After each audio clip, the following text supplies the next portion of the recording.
আসসালামু আলাইকুম।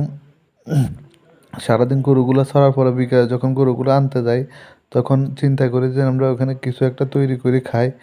তো আমার ২ টা ছোট ভাই আছে, ওদের জিজ্ঞেস করার পর ওরা বলে, "ভাই অনেক বিকালবেলা তো আমরা সন্ধ্যার আগে বাড়িতেও চা খাই।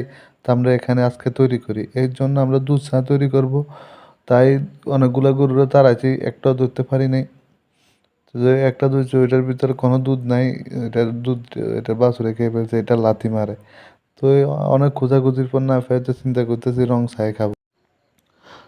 আর এমনিতে রং চা বিকালবেলা একটু রং চা খেলে শরীর অনেক রিফ্রেশ হয়। তা তো আমরা রং চার সবগুলো উপকরণ আমার কাছে আছে। আমরা এদিক সেদিক থেকে লার্কি খুঁজে এনে আগুন ধরাই। এক ছোট ভাই একটা পাতিল নিয়ে গেছে, ওখানে রং চা বসাই দিই।